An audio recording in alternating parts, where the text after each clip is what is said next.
બાદમાં ખ્યાતિ હોસ્પિટલ કાંડના મુદ્દે હોસ્પિટલે વિવિધ ગામોમાં કેમ્પ કર્યા હોવાની વિગતો સામે આવી છે।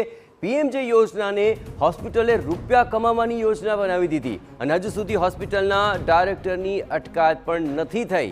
અનેક હોસ્પિટલોમાં પણ આ જ પ્રકારે પીએમજે યોજનાના નામે કૌભાંડ સામે આવે તેવી શક્યતા જોવાઈ રહી છે। તો હવે ખ્યાતિ હોસ્પિટલનો મામલો સામે આવ્યા બાદ કઈ હોસ્પિટલો દ્વારા આ રીતે કેમ્પ કરાતા હતા અને પીએમજે યોજના થકી કમાણી કરવાનો કારસો રચાયો હતો તેને લઈને તપાસ કરવામાં આવી રહી છે અને આગામી સમયમાં અન્ય હોસ્પિટલોના નામ પણ ખુલી શકે છે।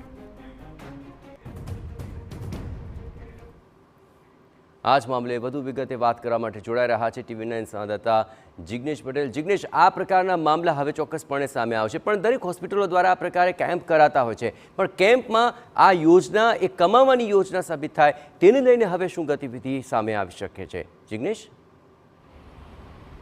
બિલકુલ સાચી વાત છે જયેશ।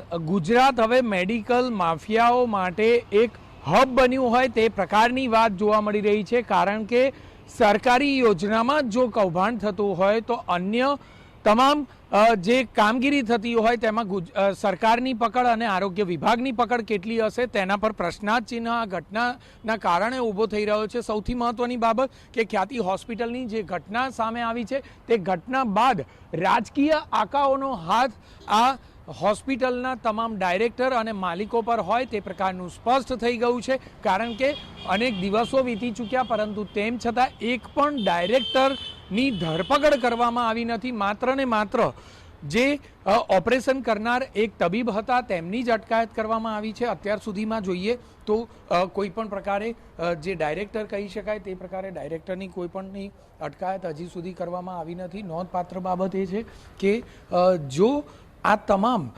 ડાયરેક્ટરની સામે કડકાઈ ભર્યા પગલાં પોલીસ દ્વારા લેવામાં આવતા હોત તો કદાચ અત્યારે ડાયરેક્ટર પોલીસના સકંજામાં હોત, પરંતુ જે રીતે બીજા દિવસે જે ડાયરેક્ટર અને CEO હતા ચિરાગ ભાઈ કરીને, ચિરાગ રાજપૂત, કે જે મુખ્ય ભૂમિકામાં હતા, જેમના કારણે જ આ સમગ્ર જે પીએમજેની યોજના હતી તે ચાલતી હતી, તે બીજા દિવસે હોસ્પિટલમાં હાજર હોવા છતાં પોલીસે આ બાબતે કોઈ પણ પ્રકારની કામગીરી કરી જ નહીં।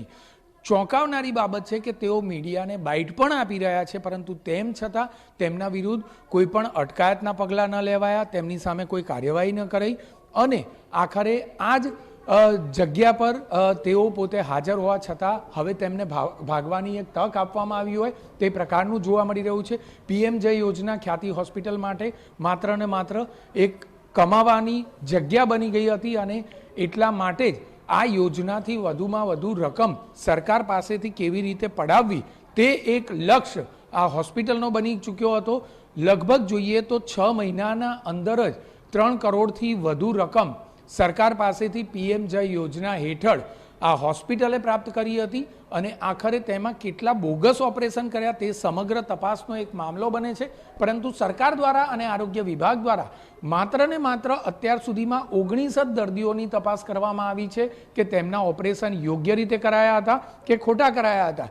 શા માટે પીએમજે યોજના હેઠળ તમામ જે દર્દીઓ હતા, તમામ જે ઓપરેશનો થયા તે તમામ ઓપરેશન બાબતની તપાસ કરવામાં આવી નથી। એક બે નહીં પરંતુ સંખ્યાબંધ રીતે જોઈએ તો જે પીએમજે યોજનાની વાત કરીએ તો 7 જેટલી અલગ અલગ જે સર્જરી હતી તે સર્જરી આ હોસ્પિટલમાં કરવામાં આવતી હતી, પીએમજે યોજના હેઠળ કરવામાં આવતી હતી અને આ જ લાભ મેળવવા માટે હજારો દર્દીઓ અહીં આવતા હતા અને આ તમામ હજારો દર્દીઓને લાભ પણ આપવામાં આવ્યો હતો। તેમાં ખોટા ઓપરેશન કેટલા થયા તે એક તપાસનો વિષય બની છે। બિલકુલ જિગ્નેશ, આ તપાસનો વિષય બની શકે છે। આ તમામ ગતિવિધિઓ પર આપ નજર રાખતા રહેજો તો આવી તમામ હોસ્પિટલ અને આ હોસ્પિટલ અને યોજનાઓનો લાભ લેનારા માટે જોડાયેલા ડોક્ટર સામે કાર્યવાહી હાથ ધરાશે।